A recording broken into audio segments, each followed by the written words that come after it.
মানুষ তো বুঝতে পেরেছে যে এবারে তারা যে কটা সিটও বিজেপি পেয়েছে, যে কটা সিটও বিজেপি পেয়েছে, এটাও যে তাদের পাওয়া উচিত হয়নি সেটা এখন বুঝতে পারছি যে তাদের পাওয়া উচিত হয়নি।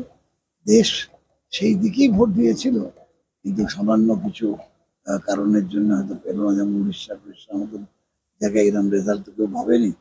এই পশ্চিমবঙ্গে এই উপনির্বাচনে বাংলার মানুষ আবার প্রমাণ করে দিল যে তাদের সামনে তারা নেত্রী বলতে যাকে বোঝে তার নাম মমতা বন্দ্যোপাধ্যায়, তারা আর কাউকে নেতা বা নেত্রী বলে মনে করে না।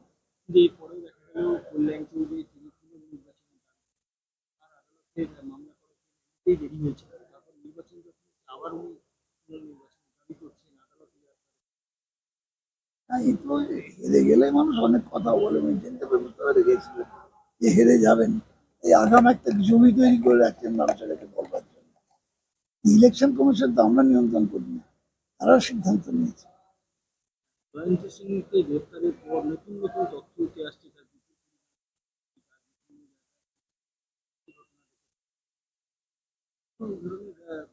তৈরি হচ্ছে।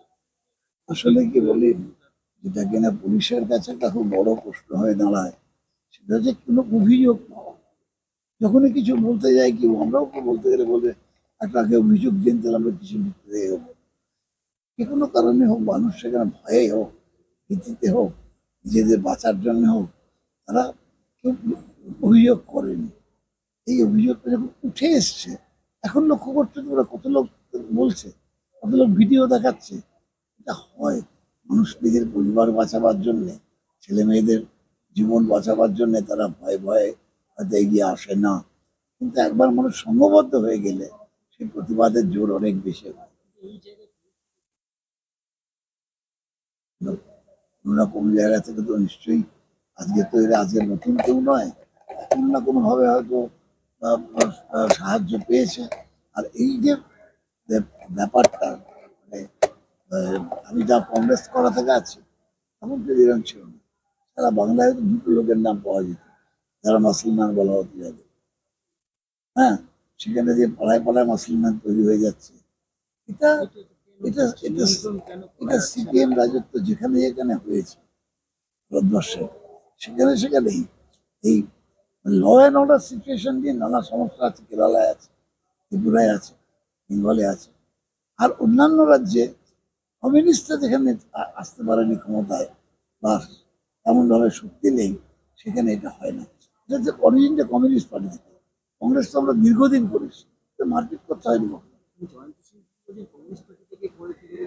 এই কালচারটা, এই কালচারটা এই বাংলায় এই কালচারটা রক্তের সঙ্গে মিলিয়ে দিয়ে গেছে 35 বছরের শাসন ক্ষমতায় থাকা, 35 তো না, 37 বছরের শাসন ক্ষমতায় থাকা সিপিএম এবং তার দলবল।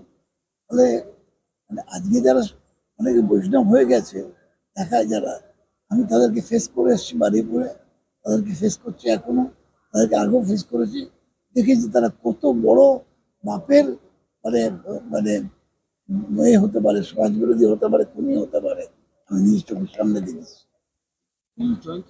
গ্রামকে গ্রাম পুড়িয়ে দিত এরা। আমি মমতা বন্দ্যোপাধ্যায়কে নিয়ে গেছি কাকসায় বর্ধমানে, আমি সিদ্ধার্থ শঙ্কর রায়কে নিয়ে গেছি বাজিপুরে, গ্রাম পুড়িয়ে দিয়েছিল বলে।